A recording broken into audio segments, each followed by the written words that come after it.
नाज़रीन, खैरपुर में municipal committee जी नाअहली ऐं ऑफिसरनि जी मुबैना करप्शन सबब शहर जा रोड रस्ता मुख्य चौक ऐं अक्सर इलाइक़ा गंदगी जो ॾेख ॾियण लॻा आहिनि, पर कामोरा मुसलसिल फंड हड़प करण में पूरा आहिनि। उन हवाले सां पेश आहे हरेश कुमार जी हीअ रिपोर्ट।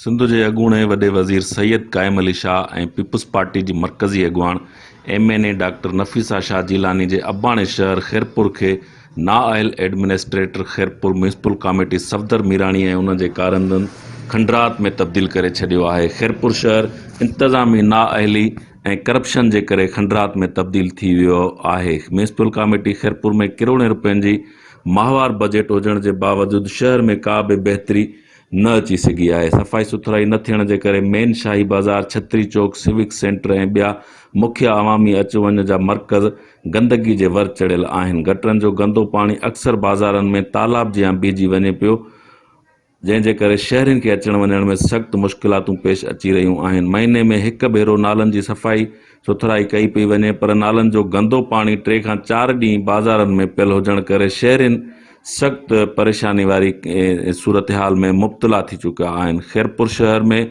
ड्रेनेज सिस्टम मुकमल नाकारा बणियल आहे। अंडरग्राउंड ड्रेनेज सिस्टम जे लाइ खोटियल रोड ऐं रस्ता वेतर तबाही जा मंज़र ॾियण लॻा आहिनि। सिविल अस्पताल रोड, कराची रोड, मरियम तोब रोड, छत्री चौक रोड ऐं ॿिया जेके मुख्य अच वञ जा मर्कज़ बणियल आहिनि, उन्हनि खे 3 खां 4 साल थी विया आहिनि। अंडरग्राउंड ड्रेनेज सिस्टम जे लाइ उहे रोड खोटिया विया हुआ, पर उते अञा ताईं उहे मनसूबा मुकमल न थी सघिया आहिनि। म्यूनिसिपल इंतज़ामिया शहरनि जूं मुश्किलातूं वेतर वधाए छॾियूं आहिनि। असांजे शहर में 50 साल 60 असांखे थी विया। असांजे नेशनल हाईवे ते घर आहिनि, दरगाह आहे, मस्जिद शरीफ़ आहे, अरफात, तंहिंजे करे वध में तकलीफ़ आहे। साह जी तमामु बीमारी हली वञे, 12 महीने थी विया। रोड जी इहा गंदी हालत लॻी पई आहे। हर आवाम खे तकलीफ़ आहे, दुकानदारनि खे तकलीफ़ आहे, ॿियनि धंधे वारनि खे तकलीफ़ आहे। गाॾी वारो बि साह नथो करे, को गाॾी रखी वारो खणी साह नथो करे। ॾिसो था चौधारी गंदगी लॻी पई आहे, रोड पटियो पियो आहे, मथां साल थी वियो त रोड जेको कोन ठहियो आहे पियो।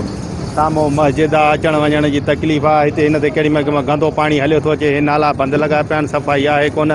तकलीफ़ त आहे न म्यूनिसिपालिटी वारनि जे इहा उन्हनि जी नाअहली आहे जो हिनमहिल ताईं जेको आहे रोड कोन ठही सघियो आहे। हिनखे साल थी वियो आहे, साल खां मथे थियण वारो आहे। हिते जो दुकानदार मां रंग जो कमु कंदो आहे, गाॾी पीअण जी जाइ न आहे, उथण वेहण जी जाइ न आहे, पाणी पीअण जी जाइ न आहे। सम्झो नलको भरिसां आहे, बिल्कुलु बंदि आहे। सॼो ॾींहुं मुंहुं धोअण लाइ बि ॿाहिरि था वञूं, कोई बि न ईंदो। उन्हनि खे चयो त हिकिड़े ॾियारे ट्रक बीहारे 2 कलाक 3 कलाक वरी हला था रखियूं। ईअं न चयूं त हे गंदु खणूं था, पाण नज़ारो ॾिसो, अखियुनि सां ॾिसो। चई थकी पियासीं, राति जो 12 बजे ताईं फ़ोनूं कयूं पिया, जीअं हाणे लोडर अचे थो, हाणे फलाणी गाॾी अचे थी, हीअ टीरी अचे थी। 3 ॾींहं कुतो हिते मोह पियो। हे गवाह वेठा आहिनि, हिननि खे ख़बर आहे। शहर इहो ॾिसो था तव्हां, पाण नवां रोड हुया, नालियूं कोटराए करे हरू भरू माल खाई आहे।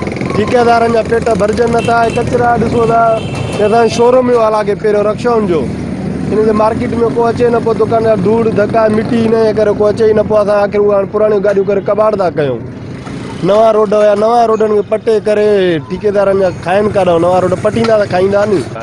खैरपुर वासियुनि वागदड़नि खां पुरज़ोर मुतालबो कंदे घुर कई आहे त खैरपुर में उजड़ियल मनसूबा मुकमल कया वञनि ऐं म्यूनिसिपल कमेटी खैरपुर में थींदड़ करोड़नि रुपयनि जी करप्शन जो सख़्ती सां नोटिस वरितो वञे। कैमरा टीम सां गॾु हरेश कुमार, मेहरान TV न्यूज़।